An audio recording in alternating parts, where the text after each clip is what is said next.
तो आखिरकार वो घड़ी आ ही गई जिसका पूरे देश को इंतजार था। जी हाँ, लोकसभा चुनाव के नतीजे लगभग आपको बता दें कि सामने आ चुके हैं। हालांकि तस्वीर साफ होने में कुछ वक्त लगेगा, लेकिन फिलहाल रुझानों में साफ है कि एनडीए गठबंधन बहुमत का आंकड़ा हासिल कर चुका है। वहीं इंडिया गठबंधन ने भी जबरदस्त टक्कर दी है। कांग्रेस भी इस बार सीटों के शतक तक पहुंच गई है और सपा ने भी इस बार बहुत अच्छा परफॉर्म किया है। उत्तर प्रदेश में अपनी मौजूदगी दर्ज करवाई। कुल मिलाकर चुनाव परिणामों में सभी राजनीतिक दलों के लिए जनता का कुछ ना कुछ संदेश जरूर छिपा है। हाँ, ये बात अलग है कि कौन किस नजरिए से जनता के जनादेश के फैसले को देखता है।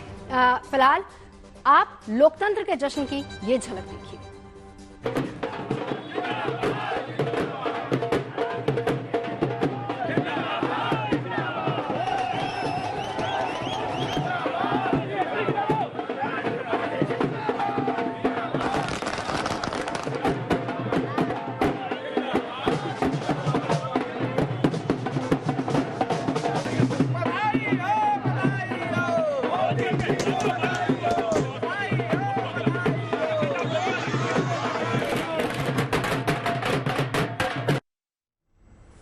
और देखिए, शहर शहर जश्न का माहौल है, सेलिब्रेशन का मूड है। दिल्ली से लेकर कोयम्बटूर तक जश्न के रंग देखने को मिल रहे हैं। कहीं लड्डू बांटे जा रहे हैं तो कहीं आतिशबाजी की जा रही है। पूरे हिंदुस्तान में इस वक्त कैसा माहौल है, इसकी झलक आप इन तस्वीरों के माध्यम से देख सकते हैं। दिल्ली में बीजेपी मुख्यालय में जोश है तो काशी में मोदी की जीत की हैट्रिक का जश्न मनाया जा रहा है। बारामती में एनसीपी के कार्यकर्ता लगातार झूम रहे हैं, नाच रहे हैं, गा रहे हैं। तो वहीं हिमाचल प्रदेश के हमीरपुर ने बीजेपी कार्यकर्ताओं ने अनुराग ठाकुर को कंधों पर उठा लिया।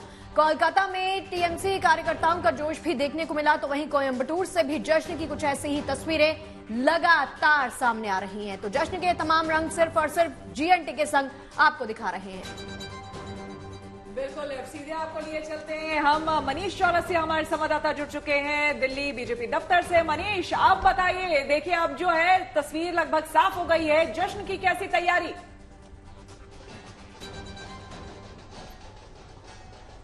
तैयारी जबरदस्त है और अब हालात ऐसे हैं कि मुझे आपकी आवाज कम मिल रही है। पता नहीं आपको मेरी आवाज कितनी आ रही है।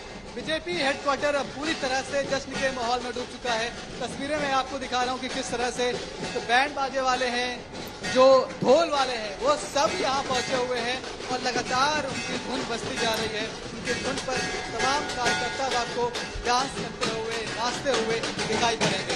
इन्हीं तस्वीरों का इंतजार सुबह से तमाम कार्यकर्ता कर रहे थे कि तब कब उन्हें गो हेड परमिशन मिले और वो इस तरह से अपना प्रदर्शन शुरू कर चुके। लेकिन अब तस्वीर काफी हद तक साफ हो चुकी है।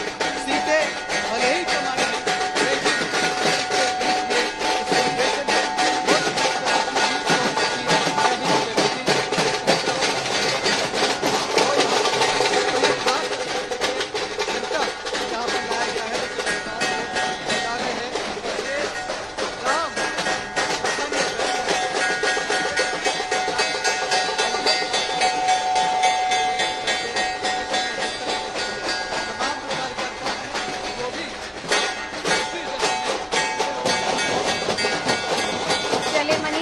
एक बार सीधा चंडीगढ़ लिए चलते हैं। ललित शर्मा भी हमारे साथ मौजूद हैं। ललित, अगर पंजाब, हरियाणा, हिमाचल और चंडीगढ़ की बात करें तो चारों सीटें हिमाचल की बीजेपी के खाते में। पंजाब में हालांकि 2 इंडिपेंडेंट, 1 आप और बाकी कांग्रेस के खाते में 7 सीटें गई हैं। और हरियाणा की बात करें तो 5-5 पर दोनों लीड कर रहे हैं। किस तरह की वहां से तस्वीर निकल कर आ रही है? बिल्कुल नवजोत, देखिए अब जो ईवीएम में कैंडिडेट्स की यानी प्रत्याशियों की किस्मत क्या थी वो जो खुल गई है। सीधे तौर पर अगर हम बात करें पंजाब में कांग्रेस और खास तौर पे इंडिया गठबंधन के लिए एक राहत भरी खबर है, क्योंकि 7 सीटें कांग्रेस की और 3 आम आदमी पार्टी की, यानी 10 सीटें इस वक्त इंडिया ब्लॉक को वहां पर मिल रही है। जबकि 2 इंडिपेंडेंट कैंडिडेट और 1 अकाली दल के खाते में आई है। लेकिन नवजोत, सबसे ज्यादा दिलचस्प है मुकाबला वो चंडीगढ़ का है। चंडीगढ़ में 15वें राउंड तक जो मनीष तिवारी है वो लीड कर रहे थे, लेकिन संजय टंडन ने उसके ऊपर आपत्ति जताई, जिसके बाद से फिलहाल फिर से रिकाउंटिंग वहां पर हो रही है। इस वक्त मैं चंडीगढ़ के कांग्रेस ऑफिस में मौजूद हूं। आप देख सकते हैं तमाम जो यहाँ कार्यकर्ता है लगातार जो मनीष तिवारी के सपोर्ट में नारे लगा रहे हैं, लेकिन अभी तक क्योंकि रिजल्ट डिक्लेयर नहीं हुआ है तो यहां से जो तमाम कार्यकर्ता है अब जो काउंटिंग सेंटर है सेक्टर 26 में वहां की तरफ रवानगी उन्होंने की है। उसके साथ साथ आपको बता दें कि चंडीगढ़ पुलिस भी यहां पर लगातार तैनात है, जिससे किसी भी तरह से लॉ एंड ऑर्डर की सिचुएशन है वो खराब ना हो। यानी चंडीगढ़ में जो मुकाबला है लगातार दिलचस्प है, क्योंकि हर राउंड में जो मनीष तिवारी है उनकी जो लीड है वो बरकरार रही है। आपको बता दें कि 11वें राउंड के बाद जरूर है संजय टंडन ने लीड को कवर अप करने की कोशिश की, लेकिन कभी भी जो लीड को वो तोड़ नहीं पाए। नहीं, संजय टंडन ने आपत्ति किस बात को लेकर जताई, ये भी जरा क्लियर कर दीजिए। धीरे धीरे बिल्कुल, इसको भी क्लियर कीजिए, उनकी आपत्ति किस बात को लेकर है और क्या रिजल्ट को होल्ड किया हुआ है, यहाँ पर वापस से काउंटिंग होगी और अगर होगी तो किस राउंड से शुरुआत होगी? नवजोत, देखिए फिलहाल जिस तरह से जानकारी मिल रही है बताया ये जा रहा है कि काउंटिंग को लेकर है जो संजय टंडन है उन्होंने आपत्ति जताई है, क्योंकि 13वें राउंड तक वो अपने घर पे ही मौजूद थे, हम भी उन्हीं के आवास पे मौजूद थे। लेकिन जब 13 राउंड की काउंटिंग कंप्लीट हुई और उसके बाद जो मनीष तिवारी की लीड है वो घटकर 4,500 के आसपास रह गई थी, उसके बाद उन्होंने अपने घर से रवानगी काउंटिंग सेंटर तक की है। लेकिन उसके बाद क्योंकि 14 और 15वें राउंड की काउंटिंग के जब नतीजे आए तो 15वें राउंड पे जो संजय टंडन है उन्होंने आपत्ति जताई है। उसके बाद से अभी तक जो रिजल्ट है वो घोषित नहीं किया गया है। और फिलहाल जिस तरह से जानकारी मिल रही है बताया ये जा रहा है कि अंदर कमरे के अंदर है मनीष तिवारी, संजय टंडन और जो निर्वाचन आयोग के अधिकारी है यानी जो चंडीगढ़ के डीसी है विनय प्रताप, वो अंदर मौजूद है। उसके साथ साथ तमाम जो चुनाव आयोग के अधिकारी हैं वो तमाम अंदर है। फिलहाल थोड़ी देर पहले जो वीवीपैट की गिनती है वो की गई है।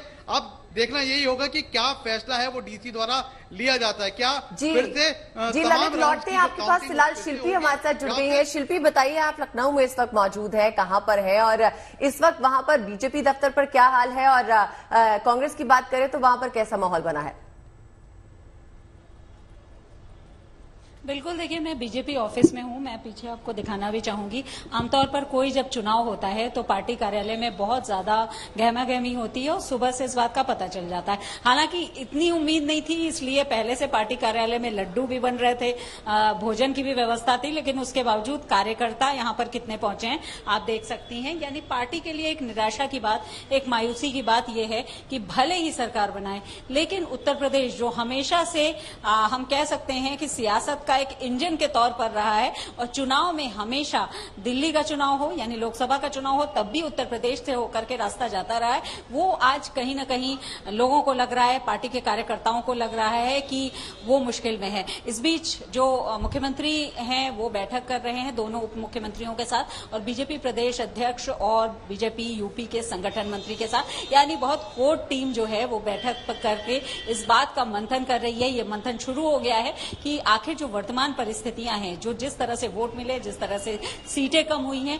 उनके पीछे आखिर क्या बात है, क्योंकि बीजेपी एक चुनाव के बाद दूसरे चुनाव की तैयारी शुरू कर देती है। पर फिर भी इस तरह की स्थिति कैसे आई? उस स्थिति में जब प्रधानमंत्री ने अपने कैंपेन में सबसे ज्यादा फोकस उत्तर प्रदेश पर किया, जब उत्तर प्रदेश के मुख्यमंत्री योगी आदित्यनाथ ने 204 से ज्यादा रैलियां की, यानी एक दिन में 4-4, 5-5 जनसभाएं मुख्यमंत्री ने की, उस स्थिति में जबकि राशन, भाषण और शासन को बीजेपी ने अपना आधार बनाया, स्ट्रेंथ बनाया, जो कमियां हैं, जो लूपहोल्स हैं वो ढूंढे जाएंगे और उसके बाद उनको निश्चित रूप से दुरुस्त करने की दिशा में पार्टी बढ़ेगी। लेकिन अभी जो ये बात समझ में आ रही है कि जो कैंडिडेट्स थे कई जगह वो लोगों को पसंद नहीं आए, जनता को पसंद नहीं आए। इसके अलावा जो पीडीए का नारा था अखिलेश यादव का, उस पर लोगों ने भरोसा जताया है। हालांकि शुरुआत में पीडीए के नारे को समझने में कुछ कंफ्यूजन जरूर लोगों को हो रहा था, लेकिन जिस तरह से टिकट बांटे गए हैं, जिस तरह से ओबीसी को टिकट बांटने में आधार बनाया गया है और जिस तरह से दलित वोट के साथ कॉम्बिनेशन किया गया है,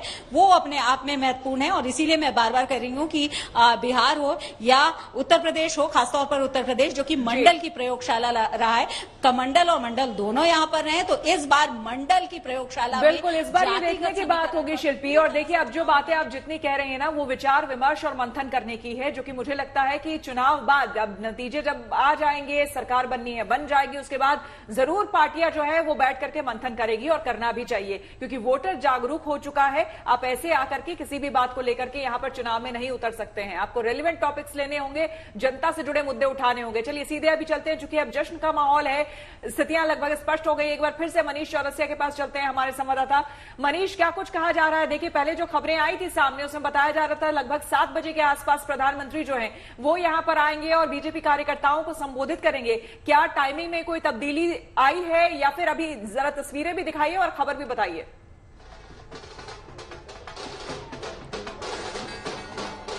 मैं आपको तस्वीरें दिखाता जाता हूं, उसके साथ साथ अपडेट देता जाता हूं। तस्वीरें आप देखिए कि अब लगातार जश्न का माहौल है वो यहाँ पर चुका है। कार्यकर्ता, बारिश हुई यहाँ ठीक चुका है, उसके साथ भीगे कपड़ों के साथ ही साथ वो इस तरह से डांस कर रहा है, मजे में मस्त है। प्रधानमंत्री के आने का वक्त 7 बजे के आसपास था और 7 बजते ही कहा जा रहा है कि वो यहाँ पर पहुंचेंगे। रोड शो शायद कब कैंसिल हो गया है, लेकिन यहाँ पर हर बार जिस तरह से जो रीति रिवाज है बीजेपी का, बीजेपी जब तक प्रधानमंत्री हर चुनाव के बाद आते हैं, उसी तरह से आज भी नरेंद्र मोदी जी, अमित शाह जी और तमाम जो बीजेपी के बड़े नेता हैं, जेपी नड्डा सहित, वो यहाँ पर पहुँचेंगे और यहाँ से वो जनता को संबोधित करेंगे। हालांकि ये 2014 के बाद पहली बार होगा जब अच्छे नंबर्स नहीं आए हैं, उम्मीद के मुताबिक नंबर्स नहीं आए हैं, उम्मीद के मुताबिक सीटें नहीं मिली हैं। तो आज प्रधानमंत्री यहाँ से अपने कार्यकर्ताओं में जोश भरने के लिए क्या कहते हैं, वो आगे की दिशा और दशा तय करने वाली उनकी बात होगी और उसी का इंतजार अब यहाँ पर कार्यकर्ता करता हुआ दिखाई पड़ रहा है। लेकिन उसके पहले आप देखिए, शंख बज रहे हैं, ढोल बज रहे हैं, बैंड वाले आए हैं, घंटे बज रहे हैं, मृदंग बज रहे हैं और हर कोई मस्त आपको दिखाई पड़ रहा है। तमाम कार्यकर्ता भी हैं और उनसे भी हम लगातार बातचीत कर रहे हैं। लेकिन तस्वीरें आप देखिए कि अब धीरे धीरे जो बीजेपी दफ्तर है वो, उसमें जो प्रांगण है वो भरता हुआ दिखाई पड़ रहा है। कार्यकर्ता यहाँ पर बड़ी संख्या में पहुँच रहे हैं और जैसे जैसे वक्त आगे बढ़ता जाएगा, कार्यकर्ता और बड़ी संख्या में यहाँ पहुँचना शुरू हो जाएंगे। तमाम लोग हैं, उनसे पूछते हैं, कहाँ से आए आप? पहाड़गंज से। पहाड़गंज से। खुशी है जीत गई बीजेपी? जो समझ नहीं आ रहा मेरे। तस्वीरें मैं लगातार आपको दिखा रहा हूँ, जश्न की तस्वीरें हैं और जिस तरह से अभी नरेंद्र मोदी प्रधानमंत्री को काफी वक्त है, लगभग 1.5 घंटे का वक्त है, लेकिन उससे पहले आप यहाँ पर भीड़ देखिए। जो बीजेपी मुख्यालय है वो खचाखच कार्यकर्ताओं से भरने लगा है। हालांकि बारिश के बाद उमस बहुत ज्यादा है, गर्मी बहुत ज्यादा है, इन कार्यकर्ताओं में कम से कम उस गर्मी का असर पड़ता हुआ दिखाई नहीं पड़ रहा है। कार्यकर्ता अपने में मस्त है, इसके लिए शायद ये मौका बहुत सालों में एक बार आता है। वो चाहता है कि आज इस समय को पूरी तरह से जी लिया जाए, पूरी तरह से इस पर छिड़क लिया जाए। तस्वीरें बीजेपी हेडक्वार्टर की और इन तस्वीरों का इंतजार कार्यकर्ता लंबे समय से करता आ रहा था और आज इनके चेहरे पर ये खुशी दिखाई पड़ रही है कि बहुत हद तक नरेंद्र मोदी तीसरी बार देश के प्रधानमंत्री बनने जा रहे हैं। जी नहीं, लेकिन वो तो अभी 242 सीटें हैं। अभी बहुमत का आंकड़ा अगर देखा जाए तो एनडीए के पास अभी जेडीयू या टीडीपी, हालांकि दोनों ही साथ हैं, लेकिन वही बात है कि इंडी गठबंधन की तरफ से भी शरद पवार ने संपर्क साधा है। तो वही चीज है अभी, क्योंकि अभी आप एक कार्यकर्ता से जब बातचीत कर रहे थे तो उन्होंने कहा कुछ कह नहीं सकते, वही बात है। और यही एक बड़ी वजह है कि शायद रोड शो भी कैंसिल किया गया। जीत है, सबसे बड़ी पार्टी के तौर पर जरूर बीजेपी उभरी है, बिल्कुल। लेकिन उसके साथ ही साथ चलिए अब आपको हॉट सीट हम दिखा देते हैं। सबसे पहले अब अमेठी की बात कर लेते हैं। यहाँ पर केएल शर्मा जी के ऊपर आप देख सकते हैं कि ये कूल हवा जो है वो चल रही है। जाहिर सी बात है, यहाँ पर एक कड़ी टक्कर थी, स्मृति ईरानी ने कड़ी टक्कर दी थी, लेकिन ये कहा जा रहा था स्मृति ईरानी को पहले से ही विजयी माना जा रहा था, लेकिन ठीक उल्टा हो गया। यहाँ पर कूल हवा जो है वो केएल शर्मा जी के ऊपर चली है और तस्वीरें देखिए लगातार आपको हम दिखा रहे हैं। और दूसरी हॉट सीट, बड़ी हॉट सीट आपको हम बता दें, उमर अब्दुल्ला और मनोज तिवारी के ऊपर आपको हम बता दें कि कूल एयर जो हवा जो है वो यहां पर चलेगी, क्योंकि हॉट सीट ये भी। और कन्हैया कुमार इनके ऑपोजिट थे, उत्तर पूर्वी दिल्ली से मनोज तिवारी पर एक बार फिर से भरोसा किया जा रहा था, कड़ी टक्कर कन्हैया कुमार देते हुए, लेकिन कूल हवा जो है वो मनोज तिवारी के ऊपर यहां पर चलती हुई दिख रही है।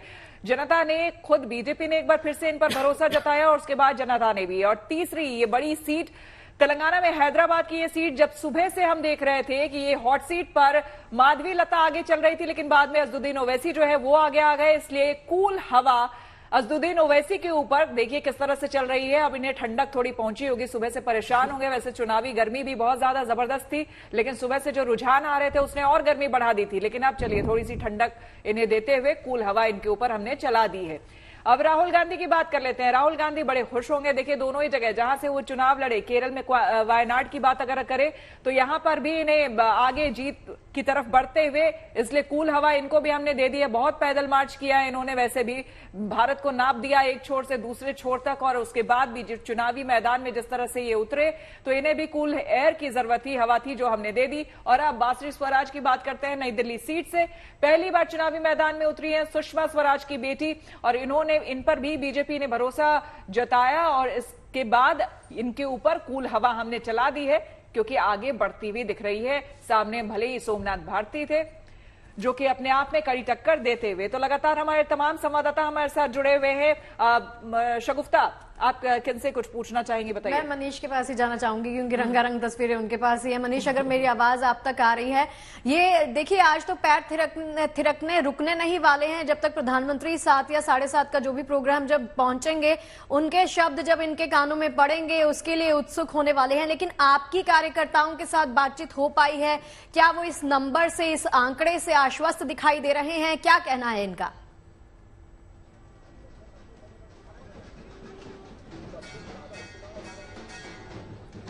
मनीष,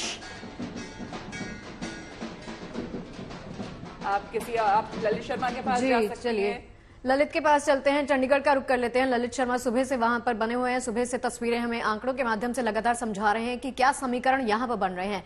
अभी फिलहाल क्या कुछ तस्वीरें निकलकर सामने आ रही हैं ललित? शगुफ्ता, देखिए चंडीगढ़ की सीट पर पेच फंसा हुआ है, क्योंकि अभी ऑफिशियली मनीष तिवारी को डिक्लेयर नहीं किया गया है। काउंटिंग सेंटर के बाहर लगातार नारेबाजी है, वो दोनों ही पार्टी के कार्यकर्ताओं द्वारा की जा रही है। इस वक्त जहां पर मैं खड़ा हूं, ये चंडीगढ़ का कांग्रेस ऑफिस है, और लगभग 10 सालों के बाद इतनी चहलकदमी है शगुफ्ता यहां पर देखने को मिल रही है, क्योंकि 10 सालों से यहां पर बीजेपी काबिज थी, किरण खेर यहां से सांसद थी, तो लगभग 10 सालों के बाद कांग्रेस दफ्तर में अगर पोस्टर्स की बात करें या फिर लोगों की हलचल की बात करें तो नजर आ रही है कहीं ना कहीं कांग्रेस के लिए एक अच्छी खबर है। लेकिन जिस तरह से अभी भी पेज फंसा हुआ है तो लोग नाराजगी जता रहे हैं, क्योंकि जिस तरह से मेयर चुनाव के दौरान है जो अनिल मसीह है, जिन्हें अधिकारी बनाया गया था, उन्होंने गड़बड़ी की थी, उसी तरह से एक बार फिर से आशंका है कांग्रेस के कार्यकर्ता जता रहे हैं। नाराजगी भी है, कुछ कार्यकर्ता हमारे साथ, उनसे बात कर लेते हैं। अभी तक ऑफिशियली रिजल्ट डिक्लेयर नहीं किया गया, काफी आप लोगों ने नारेबाजी भी की, नाराजगी किस बात को लेकर है? देखिए, नाराजगी तो कुछ नहीं है, हमें बड़ी आसानी से ये खबर मिल गई थी कि 3000 समथिंग वोट से वो जीत गए। 3613 वोट से जीत डिक्लेयर हो गई थी अनऑफिशियल, जो कि हर जगह हर सोशल मीडिया पे आ गया था। फिर मालूम हुआ कि बीजेपी के संजय टंडन साहब ने वहां पे कुछ ऑब्जेक्शन लगाया है, तो शायद रिकाउंटिंग हुई है। रिकाउंटिंग में भी मनीष बंसल को जीत दिखाया गया है, मनीष तिवारी जी को जीत दिखाया गया है। अब पता नहीं वहां पे क्या सिचुएशन है, क्यों उनको सर्टिफिकेट जीत का नहीं दिया जा रहा है। आशंका किस चीज को लेकर है आप लोगों को? आशंका गड़बड़ी की। आशंका तो ये है कि इनको शुरू से गड़बड़ी की आदत है। आपने बताया ये कि पहले जब कॉर्पोरेशन का मेयर का चुनाव हुआ, उसके अंदर 20 वोटों के अंदर 8 वोटर गड़बड़ हो गई, तो सुप्रीम कोर्ट का डंडा ना चलता तो मेयर ही नहीं बनना था। अभी भी वो उसी चाल को चक्कर में है कि किसी तरीके से दोबारा घुमा फिरा कर गड़बड़ करें। और गड़बड़ बेमानने की, जो बेमान होता है उसकी नीयत बेमानने की रहती है, नहीं ईमानदारी से तो घोषित हो गए वो, अब बेमाने जो चाहे करेंगे।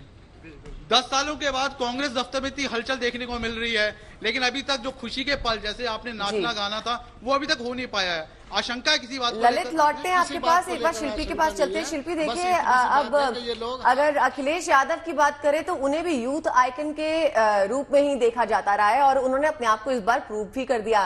कैसा माहौल है उनके ऑफिस के बाहर, और किन मुद्दों पर आपको लगता है उन्होंने ये बहुमत हासिल की है?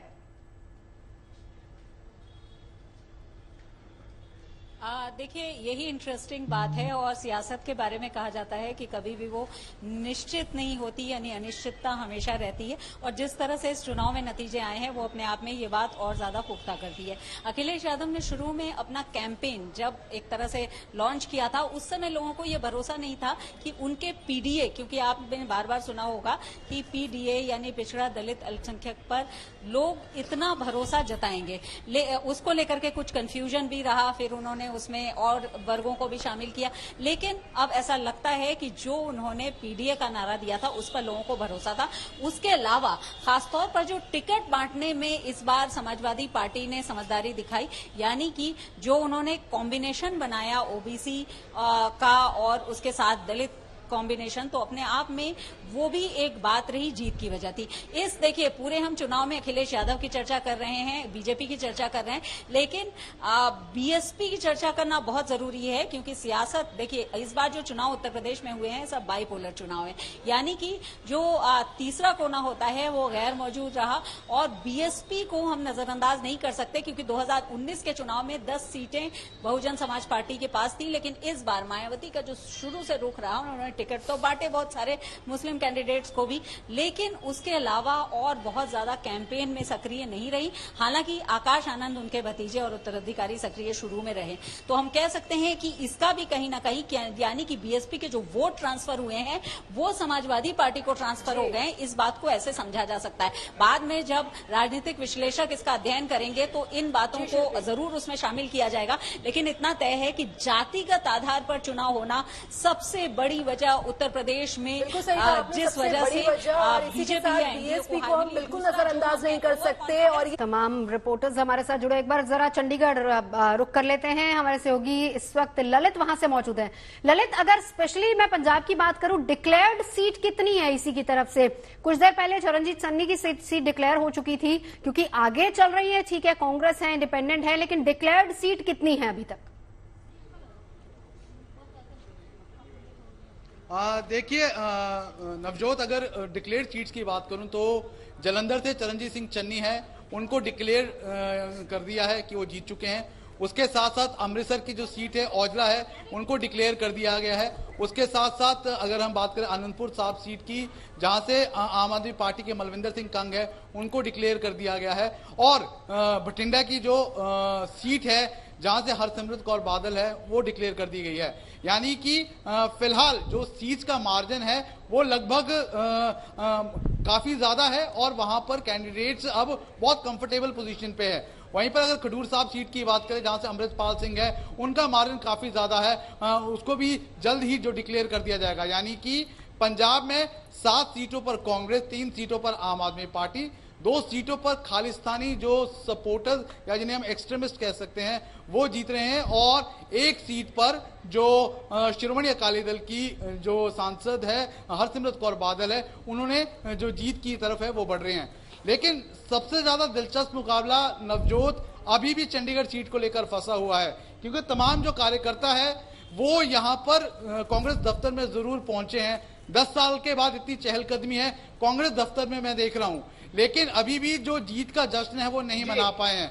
कारण यही है क्योंकि अभी ऑफिशियली मनीष तिवारी को जीता हुआ अभी इंतजार नहीं करना होगा, वहां पे डिक्लेयर होने में थोड़ा अभी वक्त लगेगा। आएंगे आपके पास ललित हम दोबारा और जानकारी लेने के लिए। एक बार फिर से चलते हैं भाई जहां पर जश्न मनाया जा रहा है, हमारे संवाददाता तक को आवाज नहीं आ रही है। मनीष चौरसिया लगातार बने हुए हैं। मनीष, अगर आप मुझे सुन पा रहे होंगे तो जरा तस्वीरें दिखाइए, क्योंकि भव्य दिव्य तस्वीरें आप ही दिखा पा रहे हैं, ढोल बज रहे हैं वहां। चलिए, अब मनीष के पास हम वहां जा भी नहीं पाएंगे। देखिए कितनी वहां से तस्वीरें, हालांकि बहुत खूबसूरत तस्वीरें आ रही है, लोग सेल्फी ले रहे हैं, वहां पर बीजेपी के झंडों के साथ लोग नाच रहे हैं, गा रहे हैं। वहां हम जाएंगे, कोशिश करेंगे एक बार फिर से मनीष से जुड़ने की, लेकिन फिर से आपको लिए चलते हैं शिल्पी के पास। शिल्पी, देखिए लगातार ये अलग बात है कि उत्तर प्रदेश में बीजेपी को, एनडीए को ओवरऑल काफी उम्मीदें थी, लेकिन उम्मीदों पर खरे उतरने से पहले खुद काम भी करना होता है, और इस बार कहीं ना कहीं वहां की जनता ने यह दिखा भी दिया है। और जो 2 लड़कों को लेकर तंज कसा जा रहा था इस बार भी चुनाव में, पहले भी इसके पहले चुनाव में भी कसा जा चुका था, लेकिन उन्हीं 2 लड़कों ने बड़ा डेंट लगा दिया है बीजेपी और ओवरऑल एनडीए को। चलिए हम चलेंगे शिल्पी के पास, क्योंकि देखिए लगातार वहां भी कुछ टेक्निकल इश्यूज है। लेकिन इस बीच आपको बता दें, टीएमसी नेता और आसनसोल से उम्मीदवार शत्रुघ्न सिन्हा ने मुख्यमंत्री ममता बनर्जी की गई लक्ष्मी भंडार योजना और सीएम बनर्जी की महिलाओं के बीच लोकप्रियता पर अपनी राय रखी है। क्या कुछ कहा है उन्होंने, आइए सुनते हैं। नहीं, ममता जी पूरे देश में लोकप्रिय हैं और खासकर महिलाओं के मामले में उसमें एक योजना लक्ष्मी भंडार भी है और सबसे पहली और सबसे अच्छी शुरुआत जो की ममता बनर्जी जी ने की। तो ममता जी को तो कहने का इसमें लक्ष्मी भंडार पे तो कोई चैलेंज कर ही नहीं सकता। उन्होंने साबित करके दिखा दिया है अपनी पॉपुलैरिटी भी, अपनी योजना को भी जिस तरह से घर घर गांव गांव तक पहुंचाया है वो बहुत सराहनीय और बहुत प्रशंसनीय है। तो चलिए हर जगह से फिलहाल रुझान आ रहा है। हालांकि जहां जहां सीट डिक्लेयर हुई है उसका अपडेट लगातार आपको देंगे, लेकिन मुंबई की तस्वीरें आपको दिखाते हैं जहां पर इंडिया गठबंधन की जीत पर कांग्रेस ने जश्न मनाया है। पार्टी कार्यकर्ताओं और नेताओं की ओर से ये कहा जा रहा है कि ये जनता के साथ ही देश के संविधान की जीत है। पार्टी का दावा है कि इंडिया गठबंधन सरकार बना रही है और राहुल गांधी अगले प्रधानमंत्री होंगे। ये कॉन्स्टिट्यूशन की जीत है, ये बहुत बड़ी जीत है, हमारी डेमोक्रेसी को बचाने के लिए जीत है। और जो तोड़फोड़ की राजनीति, सांप्रदायिक की राजनीति, धर्म की राजनीति, इसको नकारा दिया गया। इस जीत की उम्मीद थी क्या? कितनी उम्मीदें थी इस जीत की?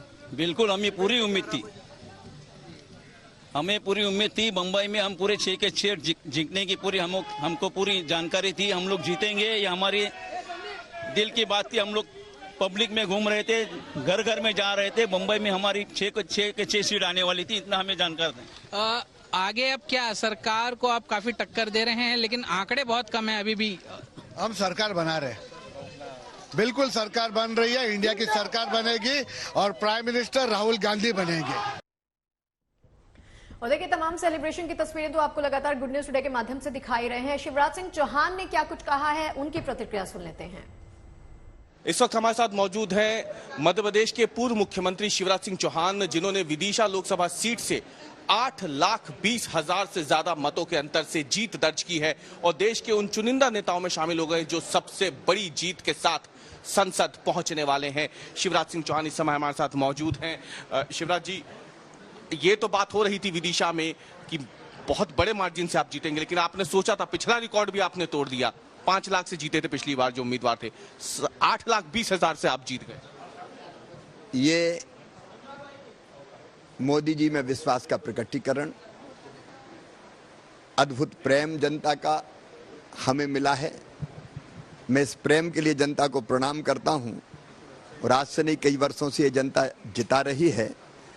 मेरे मन में इतने बड़े आशीर्वाद के बाद एक ही संकल्प उपजता है कि जब तक मेरी सांस चलेगी इस जनता की, दिन रात जी और जान से सेवा करूंगा, क्योंकि जनता की सेवा ही मेरे लिए भगवान की पूजा है। और मोदी जी को जो जनता ने जो प्यार दिया है उसके लिए भी मैं आभार प्रकट करता हूं।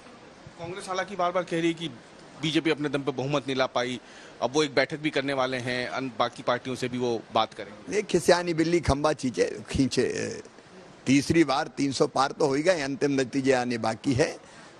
मोदी जी तीसरी बार भारत का नेतृत्व कर रहे हैं। जनता मध्य प्रदेश की और देश की उनके प्रति केवल समर्थन नहीं, श्रद्धा और भक्ति रखती है।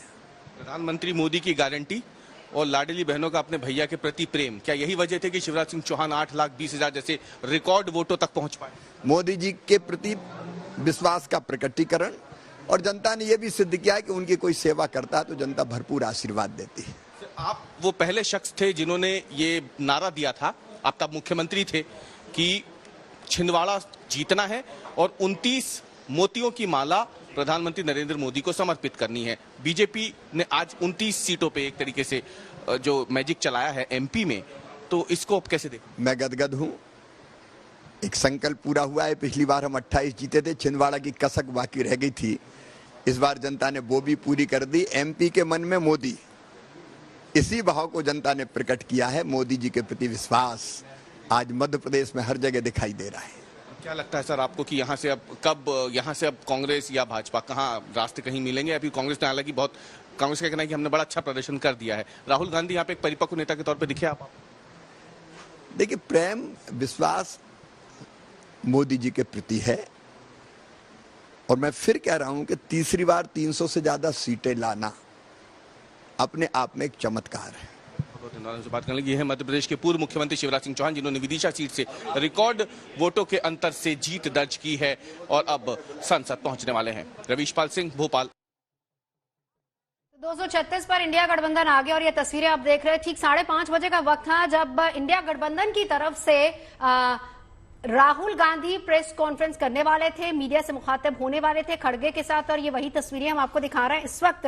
अगर हम बताएं कि लीड किस तरीके से इंडिया गठबंधन कर रहा है, 236 100 पर कांग्रेस आगे है। हालांकि डिक्लेयर्ड जितनी सीटें उसका जिक्र बाद में करेंगे। समाजवादी पार्टी 38 सीटों के साथ आगे। टीएमसी, भले ही टीएमसी ने ये कहा हो कि वो गठबंधन का हिस्सा नहीं, लेकिन टीएमसी की तरफ से ये कहा गया था कि अगर सरकार बनती तो वो बाहर से समर्थन देंगे। लेकिन टीएमसी भी एक बड़ी पार्टी बनकर उभरी है और इसी के साथ साथ जेएमएम 3, आम आदमी पार्टी 3, सीपीआई 2 के साथ अगर इंडिया गठबंधन की बात करें तो 236 पर लीड और 109 की बढ़त के साथ इस बार इंडिया गठबंधन इस चुनाव में उभरता हुआ। कहीं जश्न का माहौल है क्यों श्वेता? अगर हम तस्वीरें देख रहे हैं तो बीजेपी दफ्तर से जो है जश्न की तस्वीरें आ रही हैं। लगातार हमारे संवाददाता हमसे बने हुए हैं, तो एक बार फिर से रुक करना चाहेंगे ललित की तरफ। ललित, किस तरह की तैयारियां, क्या कश्मकश अभी भी लगातार जारी है? कुछ मामला साफ होता दिखाई दे रहा है? देखिए, फिलहाल अभी जो मामला है वो साफ होता नजर नहीं आ रहा है। जो तमाम सपोर्टर्स है कांग्रेस के इंतजार कर रहे हैं। कुछ लोग हमारे साथ हैं, उनसे एक बार बात करने की कोशिश करते हैं। थोड़ा सा आइए भाई साहब। फिलहाल जिस तरह से कश्मकश बनी हुई है, अब किस चीज का इंतजार कर रहे हैं? देखिए श्वेता, कुछ लोग हैं वो बात नहीं करना चाहते, लेकिन कुछ लोग उनसे बात करते हैं। फिलहाल किस तरह की कश्मकश बनी हुई है, किस चीज का इंतजार कर रहे हैं यहाँ पे? कश्मकश इस चीज की बनी है, मोदी की जो जमीन है वो खिसक गई। जो उसने हिंदू मुसलमान करके उसका उल्टा पड़ गया। जो समझदार वोटर था, चाहे हिंदू था, सिख था, ईसाई था, कुछ इसको जवाब दे दिया वोटों के जरिए हिंदू मुसलमान। ये पूछिए ललित, वहाँ पर लोगों ने वहाँ पर जो वोट दिया है किस चीज पर वोट दिया है? मुसलमान भी हिंदू भी सारे भाईचारा रहते हैं मिलके। किन मुद्दों पर लोगों ने वोट दिया इस बार? हिंदू मुसलमान। मुझे एक चीज बताइए, हमारे से पूछ रहे हैं कि आपने इस बार जब अपने मत का इस्तेमाल किया तो क्या चीजें ध्यान रखी जब आपने अपने वोट का इस्तेमाल किया? क्या लोकल इश्यूज को ध्यान में रखा, नेशनल इश्यूज को ध्यान में रखा, क्या चीजों को ध्यान रखा? हमने दोनों चीजों को याद रखा। एक जो बेरोजगार बच्चे हैं उनको नौकरी नहीं मिली है, महंगाई इतनी हो ही पड़ी है, गरीब आदमी खाना नहीं खा सकता एक टाइम पर, एक इस चीज को। और इंटरनेशनल पर जो हमारा हर चीज पेट्रोल वगैरह जो लाते थे उसमें भी एक चीज है, उसी वजह से महंगाई हो गई। हमें इंटरनेशनल मुद्दे भी सोचने चाहिए, लोकल भी सोचते, दोनों को लेके। 10 सालों के बाद यहाँ पे इतनी चहलकदमी देखने को मिल रही है, क्योंकि 10 सालों से यहाँ पर अगर कांग्रेस दफ्तर की बात करें बिल्कुल वीरान पड़ा था। अब यहाँ पर चहलकदमी नजर आ रही है। मनीष तिवारी अभी ऑफिशियली डिक्लेयर नहीं हुए हैं, लेकिन जब डिक्लेयर होंगे तो किस तरह की जश्न की तैयारियां की जाएगी? वो जैसे सारे जो कांग्रेस वर्कर है सबके दिलों में क्या चंडीगढ़ उन्होंने वोट पाया, उनको हम धन्यवाद कर रहे हैं। बाकी सबका खुशी का दिल मंद है, यहाँ पर बहुत जश्न मचेगा।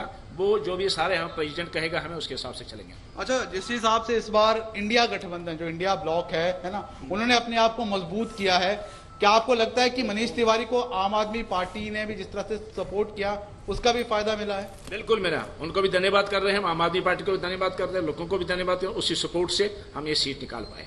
बिल्कुल। तो देखिए श्वेता, फिलहाल पेच अभी चंडीगढ़ की सीट को लेकर फंसा हुआ है। जो लोग इंतजार कर रहे हैं कि कब मनीष तिवारी को ऑफिशियली डिक्लेयर किया जाएगा। लेकिन अगर हम श्वेता चंडीगढ़ के अलावा बाकी सीट्स की बात करें, सुबह से आपसे लगातार जानकारी ले रहे हैं ललित, यहाँ पर देखिए ओवरऑल अब देखिए अब जो है ना, क्योंकि कई चीजें अब स्पष्ट हो गई हैं, कुछ चीजें जो फंसी हुई है जो आप भी बता रहे हैं कि उसके लिए थोड़ा इंतजार करना पड़ेगा, लेकिन कुल मिला के घुमा फिरा के हम मंथन कर रहे हैं कि दरअसल हुआ क्या, अलग अलग स्टेट्स में हुआ क्या। तो यहाँ पर लगातार हम जानकारी दे रहे हैं, आंकड़े भी दिखा रहे हैं।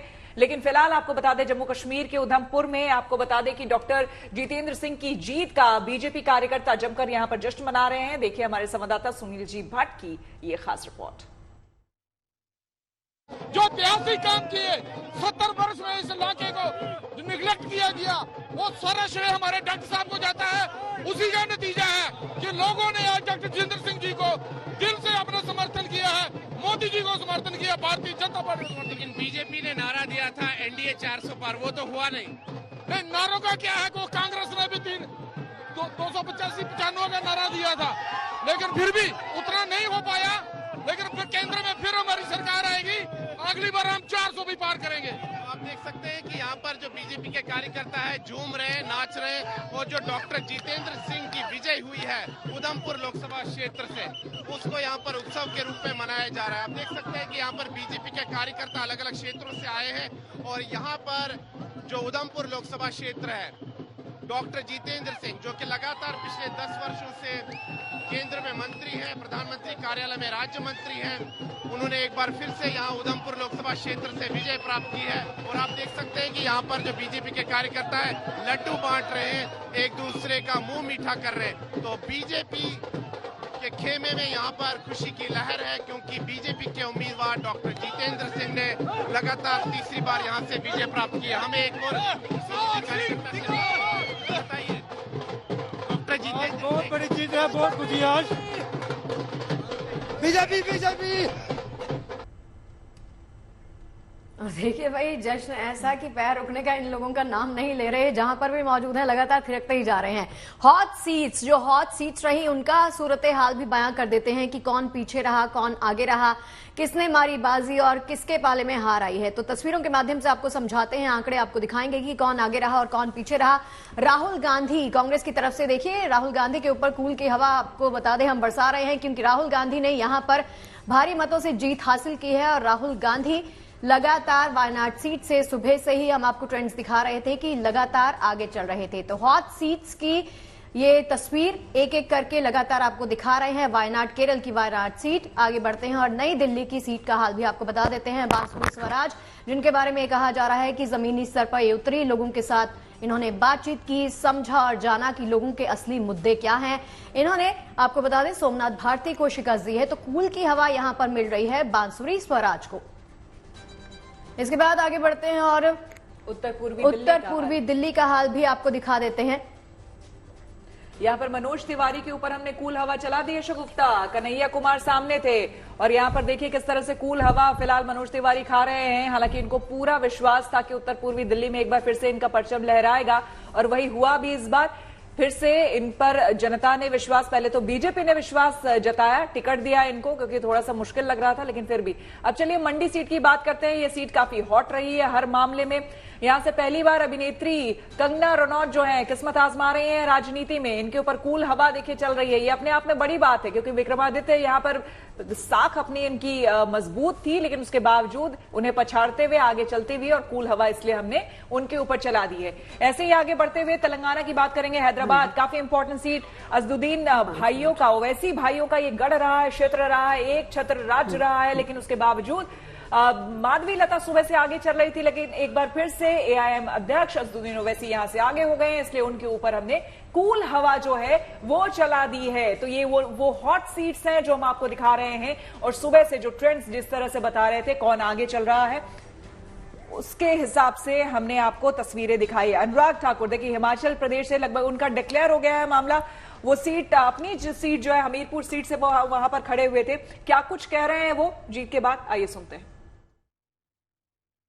ये कार्यकर्ताओं की जीत है, नरेंद्र मोदी जी के नेतृत्व की जीत है और जनता ने जो विश्वास व्यक्त किया है 5वीं बार लगातार जिताने का, मैं हमीरपुर संसदीय क्षेत्र की जनता का आभार प्रकट करता हूं। भारतीय जनता पार्टी के कार्यकर्ताओं का जिन्होंने दिन रात एक करके मेहनत की और माननीय प्रधानमंत्री नरेंद्र मोदी जी जिनके नेतृत्व में हमने 10 साल इस देश को आगे बढ़ाया है और देश ने एक बार फिर मन बनाया है, फिर एक बार मोदी सरकार बनाने।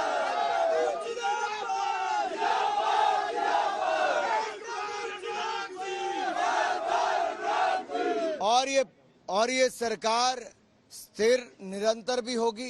ईमानदार दमदार नेतृत्व मोदी जी का फिर मिलेगा और हमारा देश नई ऊंचाइयों पर मोदी जी के नेतृत्व में बढ़ेगा, ऐसा मुझे पूर्ण विश्वास है। देश की जनता का आभार प्रकट करता हूं जिन्होंने भारतीय जनता पार्टी एनडीए को जिताया और एक बार फिर सेवा करने का अवसर दे रहे हैं। सबका बहुत बहुत धन्यवाद।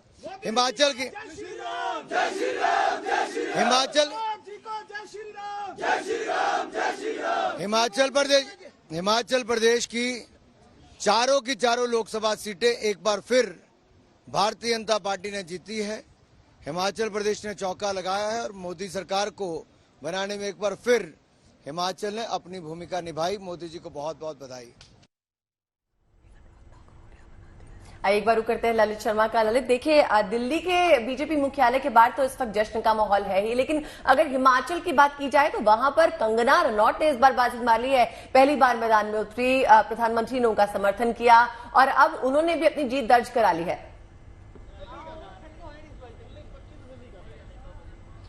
बिल्कुल, देखिए बीजेपी के लिए बड़ी ही सुखद खबर हिमाचल प्रदेश से आई है, क्योंकि हिमाचल की चारों लोकसभा सीटों पर बीजेपी ने कमल खिलाया है। और अगर हम हमीरपुर सीट की बात करें तो हमीरपुर सीट से अनुराग ठाकुर है, वो 5वीं बार है वो चुनकर संसद पहुंचेंगे, यानी कि 5 टाइम एमपी हो जाएंगे। और अगर हम बात करें मंडी सीट की तो मंडी सीट से पहली बार जो बॉलीवुड रील क्वीन है यानी कि कंगना रनौत है, उन्होंने विक्रमादित्य सिंह को कड़े मुकाबले में पटकनी दी है, यानी वो भी अब सांसद बन जाएगी।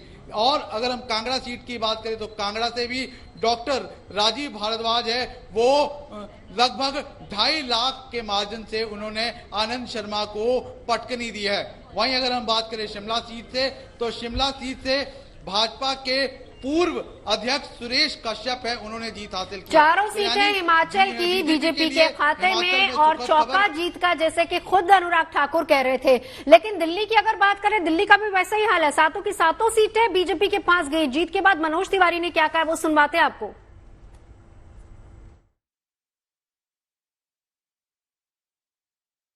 पूरे देश में हमारी एनडीए को क्लियर मेजॉरिटी मिल रही है। अभी उसमें भी बहुत सारी सीटें जुड़ेंगी। आप सब लोगों को बहुत धन्यवाद है। गाली देने वाले चढ़ गए, रिंकिया के पापा को हराने वाले हार गए। बेटी का पिता जीत रहा है, बेटियों का पिता जीतना भी चाहिए। इससे साबित होता है कि ये हमारी नैतिक जीत है और मोदी जी की नैतिक हार है। कारण ये है कि देश के प्रधानमंत्री जिन्होंने यहाँ कहा कि 20,000 करोड़, 30,000 करोड़, 40,000 करोड़, कितना 1,000 करोड़ रुपया खर्चा कर दिया और यहाँ की जनता ने उनको नहकार दिया। इससे साबित होता है कि मोदी जी की लोकप्रियता खत्म हो चुकी है। केवल धन बल और सत्ता के बल पर चुनाव जीते हैं। 18-18 20 मंत्री, 8-8 10-10 राज्यपाल, अमित शाह जी यहीं 10 दिन कैंप किए, 15 दिन, मोदी जी 3 दिन 4 दिन यहाँ आ गए, रात को रात रुके। उसके बावजूद ये हालत हो गई। समझ सकते हैं कि जनता का स्नेह प्यार अपने बेटे अपने भाई अजय राय के साथ खड़ा है। और निश्चित तौर से जो ये मुझे आज जो मिला है जो मत दिया मताधिकार, ये जीवन पर्यंत मैं काशी की जनता का आभारी रहूंगा, ऋणी रहूंगा। जब तक सांस पे सांस रहेगी जनता की सेवा करता रहूंगा, उनके लिए समर्पित रहूंगा। ये जीत सिर्फ मेरी नहीं, यहाँ पे जितने लोग हैं, जितने भी कर्मी हैं यहाँ के, उनकी जीत है। तो मैं सबको धन्यवाद करता हूँ, सबको मुबारकबाद देता हूँ। और अब आपको मैं कहता हूँ कि अपनी यहीं पे रह के यहाँ के लोगों के लिए काम करूँगा। जहाँ तक ईवीएम का सवाल है, अगर ईवीएम होता पर छेड़छाड़ होती तो उत्तर प्रदेश में ये नतीजे नहीं आते जो आए हैं। तो इसलिए मैं समझता हूँ कि इस पर हमारा तो इतना ही भर है कि हमको ईवीएम से कोई झगड़ा नहीं है। हमें तो ये है कि हमारा वोट हमारे हाथ में दे दो, क्योंकि हमें भरोसा नहीं है सॉफ्टवेयर पर। ये लाइन मेरी हमेशा से रही है और इसके लिए मैं निरंतर लड़ाई लड़ता रहूंगा। राजगढ़ में दिग्विजय सिंह का कैंपेन पूरे देश में चर्चित रहा है, तो अभी जो रिजल्ट्स आए हैं उसमें कहाँ आपको कमी लगी? या ऐसा है, राजगढ़ की जनता को वो सांसद पसंद है जो घर बैठता है। एक बात तो साफ है, भारतीय जनता पार्टी को स्पष्ट बहुमत नहीं मिल रहा है। वो 237 पर अटक गए हैं और उसमें भी शायद कुछ कम हो सकते हैं। यानी कि भारतीय जनता पार्टी जो कि 400 पार का दम भरते थे, आज वो 300 का पार भी नहीं कर पा रहे हैं। जहां तक एनडीए अलाइज है, वो भी अब स्वाभाविक है जब वो देखेंगे कि सरकार मोदी जी की नहीं बन रही है, तो उनमें भी थोड़ा बहुत सुगबुगाहट होना स्वाभाविक है। कितना होता क्या होता है ये तो मैं यहाँ राजगढ़ में बैठ के नहीं कह सकता, जो मैं खुद जूझ रहा हूँ अपनी लोकसभा में। लेकिन इतना जरूर है कि नरेंद्र मोदी अब प्रधानमंत्री नहीं रहेंगे। चलिए, विपक्ष से कम इस बार ये आवाज नहीं आएगी कि ईवीएम में गड़बड़ी थी। सबके चेहरे पर मुस्कान है, ये बहुत जरूरी है।